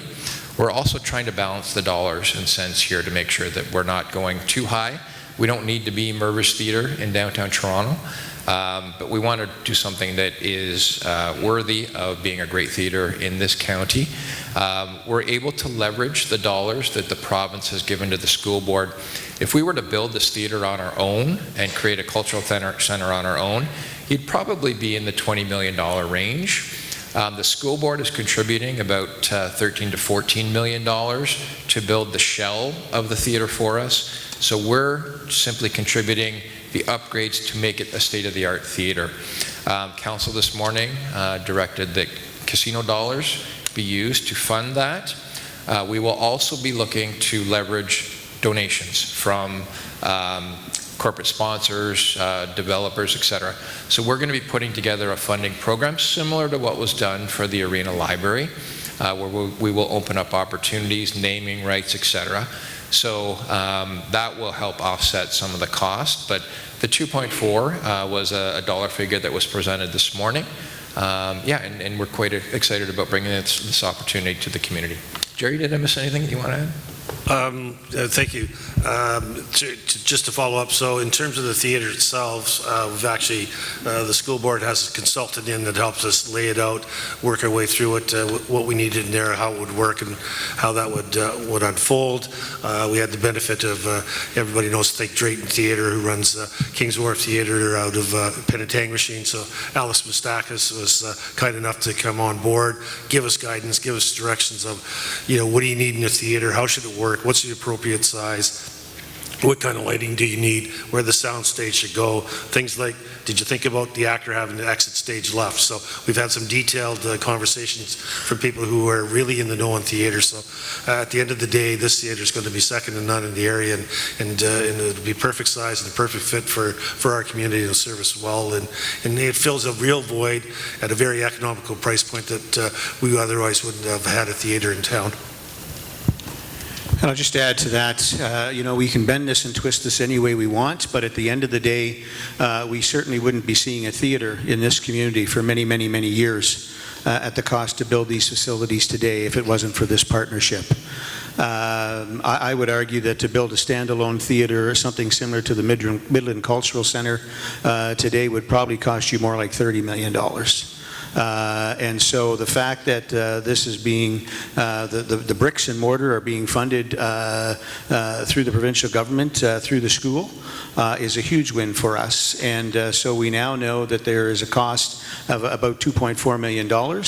And I'm here to tell you today that Council is intent on still ensuring that that is not going to be tax-based funded, that we will do that through casino funds, and we'll do that through donations and working with other partners to make sure that we get there.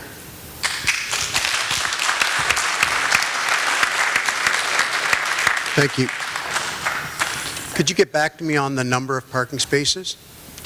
Sure. Thank you. Sir? So in the absence of having anybody leave, you can't leave yet.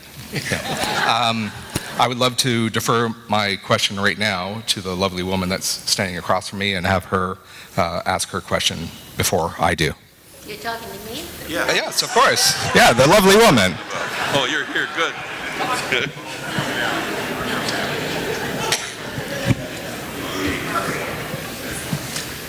But nobody can leave until I ask my question. So that's the that's the rule.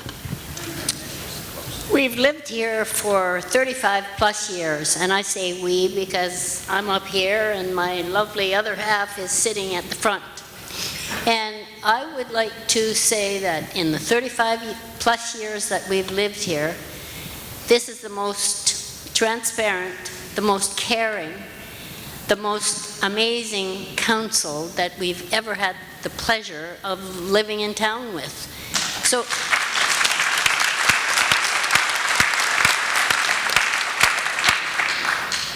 thank you for that. I was shaking in my boots coming up here, but here I am. I just want to thank you. These question and answer periods that you have are so amazing. And we learn so much when we come here. And what I like the best is that you care. You really care. I feel that you care. And when you speak, you're speaking from the heart. Thank you for that.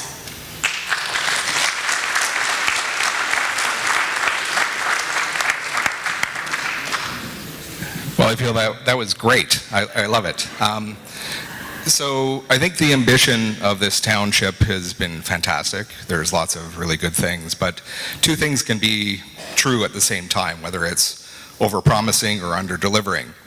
And I think most people that are here likely show up down at the beach, driving down the beach drive, and see what's happening with the demolition. And I know that there was a couple of moments through the winter that it was a bit more difficult, but demolition is demolition, and you can kind of do it almost in any condition.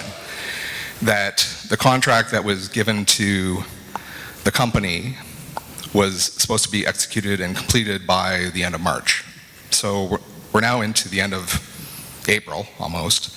The Dardanella hasn't even been touched, and I kind of want to understand a little bit about the discussion, either from staff to council, or from the vendor to staff, that they could have finished it for the price that they had bid on it. So public records state that there was a range from $315,000 to almost $2 million. The average was $900,000. And right now, we have the demolition of whatever is being done on Main Beach is nowhere near being completed. We're going to be into summer season, May 2-4 weekend in 3 weeks from now, 4 weeks from now. And so how did a company who bid on a job that was 1/3 the less of the average of all the other companies, 25 or 30 companies that had bid, that the average was almost $1 million, how did that company get chosen, and that now we're dealing with a visual situation that isn't going to be reconciled for probably another 6 or 8 weeks, in particular when their contract should have been completed 3 weeks ago? And we'll turn this to Kevin, our General Manager, Infrastructure Services. I think in terms of the process we follow, it's a public, transparent process. We have procurement policies that we follow, and it was a tender, and that individual and that company was low bid. So we're certainly promoting low bid, and he demonstrated the capacity to do that. And in terms of the delays happen in construction, whether it's demolition, whether it's road construction. There are delays associated with weather, with rain, and certainly it was a tough winter down there, and we're mindful of that. Ultimately, our goal is to have those buildings gone before we mobilize the contractor, because we need those lands to build the road, and we're still confident we're going to meet our timelines and our targets. And he's been a good contractor. He's done a good job. It's been a clean job, and he's been mindful of the safety and the cleanliness of the site. And he continues to work away, and I think the DART, I believe, is within the next couple of weeks. And the contract award for Beach Drive reconstruction, although we're still evaluating the bids, we do hope to get that in front of council for award mid-May. There's a couple of weeks before you can finalize the contract documents, and then the contractor mobilizes. There's a couple of weeks for locates. So we're still on our timelines that we set for ourselves. And like I said, there are delays with every construction, whether it's home building or demolition. And so we're confident with the work they've done, and we're pleased so far. I'm just going to add to that. It's always refreshing, mind you, when someone comes to the mic and asks a question like that and then walks out of the room and doesn't listen to the answer. So just thought I'd point that out. But at the end of the day, I would say, what's the rush? What we know is that we'll have that work done in time to start the reconstruction of Beach Drive. I can tell you that demolition company that is there today, although I've never met them personally, I can tell you that they care. They truly care about what they're doing. And I can't tell you how many times I have heard from citizens who have told me now that they went down there and they spoke to the guys doing the demolition and told them the history and talked to them about what they were doing. And then to hear that, the demolition company listens. They really care. They want to hear the stories. They appreciate our history here. I don't think you get that in many companies, quite frankly, and it's a smaller company. And what I would say is that, yes, they were $350,000 thereabouts versus $1 million or more dollars. I don't know about you folks, but I think that's a good deal for the taxpayer. And if that means it takes an extra couple of weeks or a few weeks to get the job done, and as I said earlier, Mother Nature was angry this winter, I think they've done pretty good. And I will tell you that the Dard is, she's an old girl and she's tired and she's all wood framed for the most part.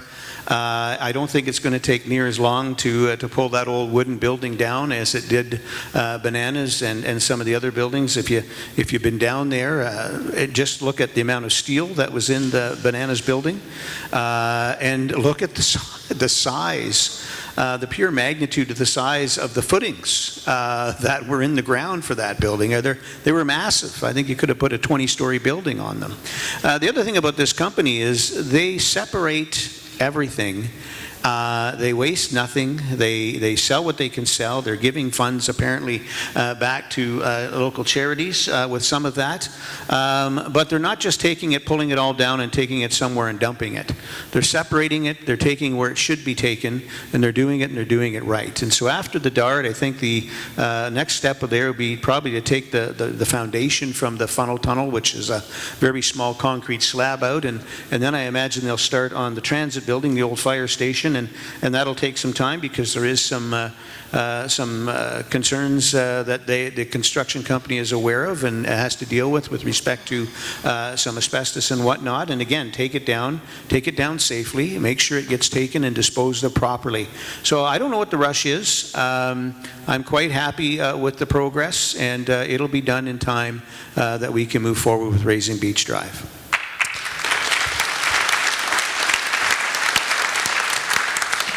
We'll now have our last question, and we want to thank everybody that came out tonight. It's been absolutely amazing, great dialogue. I want to remind everybody that we have the My Wasaga Days Saturday 9 to 3 here at the Recplex. Please come on out and visit all the departments that are here to assist you with all your needs. I'd just like to thank council and staff for this wonderful presentation tonight. And it's not very often that I've ever said, gee, I'm really happy with the town council, but I can actually say it. I'm so happy with this council and all of your achievements, happy with the road building and the paving of River Road West, and the new schools. As a former high school teacher, I think it's wonderful. I guess what I want to talk about right now, as a senior, is about the parking that's going to be at the new beachfront development. Would you entertain the possibility of using the archives parking lot for beach parking? And if so, would Wasaga residents get a discount on parking?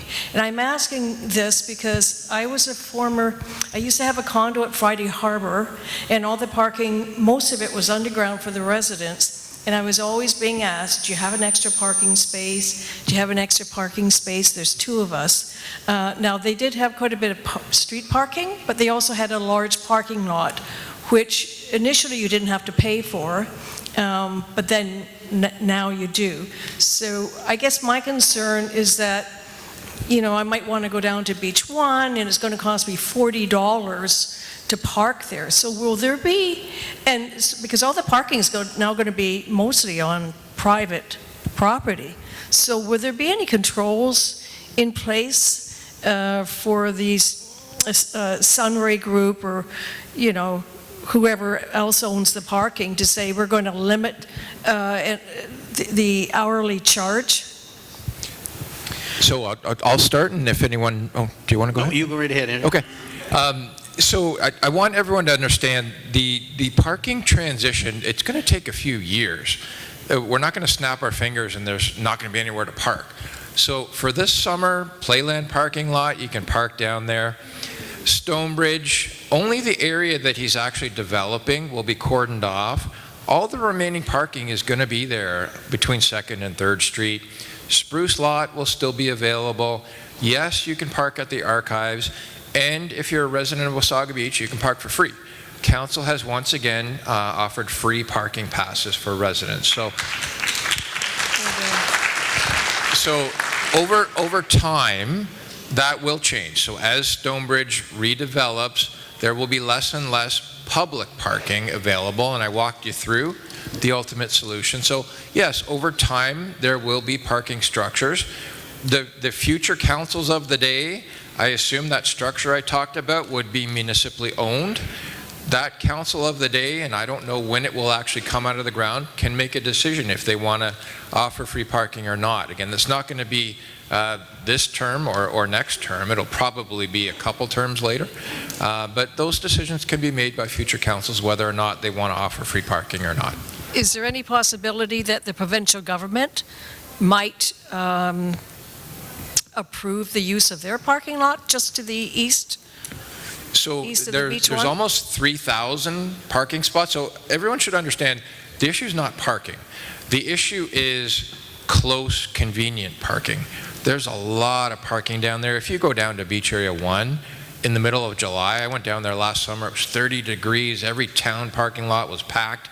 There were 12 cars out in Beach Area 1 in the provincial lot. So we've spoken with them. We've asked them to change how they're approaching parking in their areas. We don't like the reservation system that was put in place. So we've asked them to embrace some different approaches.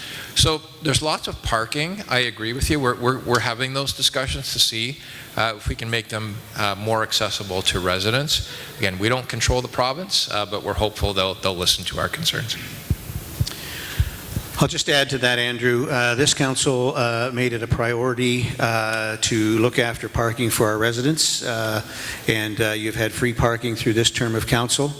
I can tell you that to answer the other part of your question about the Archives parking lot or the Main Street parking lot, if you will, there's also Nancy Island parking spot. Those are there and available. Even Town Hall on weekends you can park there. But here's what I will tell you with respect to your question about free parking for residents. As long as I am mayor, and I believe this council is in place, you will have free parking for residents. We strongly believe in that. It's important. Listen, we live in a town that attracts a lot of tourists. I don't call it a tourist town anymore because I do believe we are becoming a more complete and fulsome community. But we are a community and always will be a community that will attract millions of visitors each year. And we should be very happy and grateful that we do that because it's what keeps our economy going. But because of that, residents deserve something. And I think free parking is one of those. So we'll continue to work to make sure you get free parking. Now you got to go online and you got to book it. And I know that right now we're looking at making that so you only have to do it every 2 years. We're making it as easy as we can. So for those who will say, oh gosh, we got to go online again, sorry for the inconvenience for the free parking. But if you want free parking, that's what you got to do. And you've always got a choice. You can go online and you can book your free parking, or you can pay for parking. Ladies and gentlemen, I want to thank you again for taking the time today. You could see as the hockey game got going, people were clearly looking at their phones because the room was dwindling. But thank you so much for taking the time and caring enough about your community to come out tonight. Thank you.